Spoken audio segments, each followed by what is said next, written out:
School games federation Singanamala మండల స్థాయి ఆటల పోటీలు under 14 and under 17 boys and girls ఇద్దరికీ కూడా ఈరోజు రేపు ఇక్కడ సింగనమల మండల కేంద్రంలోని జిల్లా పరిషత్ ఉన్నత పాఠశాలలో జరుగుతున్నాయి.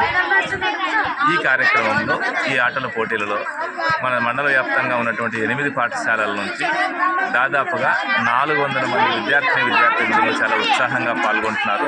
వాళ్ళందరూ కూడా ఉత్సాహంగా ఆటల్లో పాల్గొంటూ క్రీడా స్ఫూర్తిని చాటుతూ తమ నైపుణ్యాలను వెలికి తీసేదానికి వాళ్ళంతా కూడా ప్రయత్నిస్తూ ఉన్నారు.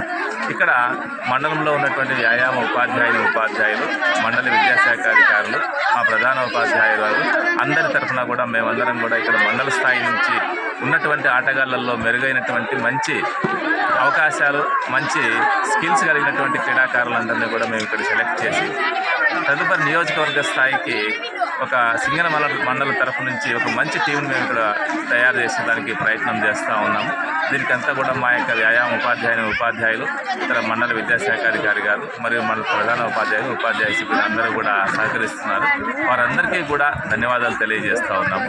Thank you very much. ఈరోజు దాదాపుగా మండలంలో ఉన్నటువంటి సింగనమల మండల కేంద్రంలో ఉన్నటువంటి జిల్లా పరిషత్ ఉన్నత పాఠశాల పెరవలి, తరిమెల, సి బండమీదపల్లి, సోదనపల్లి, సలకం చెరువు, అదేవిధంగా కేజీబీవి, ఈస్ట్ నర్సాపురంలో ఉన్నటువంటి గురుకుల పాఠశాల, అంతేకాకుండా ప్రైవేట్ స్కూల్ అయినటువంటి హైదరాబాద్ పబ్లిక్ స్కూల్, ఈ పాఠశాలలో ఉన్నటువంటి ఆటగాళ్ళందరూ కూడా ఇక్కడికి వచ్చి ఆడడం జరుగుతూ ఉంది. ఈరోజు kabaddi, kho kho, volleyball, chess, yoga, badminton పోటీలలో ఇక్కడ ఎంపికలు జరుగుతూ ఉన్నాయి. రేపటి రోజున అథ్లెటిక్స్ పోటీలలో ఈ పాఠశాలలో ఉన్నటువంటి అందరి విద్యార్థుల తరఫు నుంచి ఇక్కడ మేము ఎంపికలు చేస్తూ ఉన్నాము. వీళ్ళందరూ కూడా బాగా చక్కగా ఆడుతూ ఉన్నారు. పిల్లలందరూ కూడా వారి మంచి క్రీడాస్ఫూర్తి ప్రదర్శిస్తూ ఉన్నారు. ఈ విధంగా ఈ పోటీలు నడుస్తూ తప్పకుండా ఉన్నాయి. ఎందుకంటే మన మండల స్థాయిలో ఉన్నటువంటి పిల్లలందరూ కూడా మంచి ప్రతిభా పాఠవాలు కలిగినటువంటి పిల్లలంతా కూడా ఎక్కువ మంది ఉన్నారు.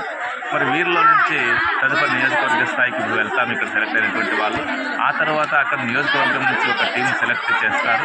అందులో సింగనమల మండలం నుంచి ఉన్నటువంటి పిల్లలు కూడా తప్పనిసరిగా ఉంటారని చెప్పేసి మేము ఆశాభావం వ్యక్తం చేస్తూ ఉన్నాం.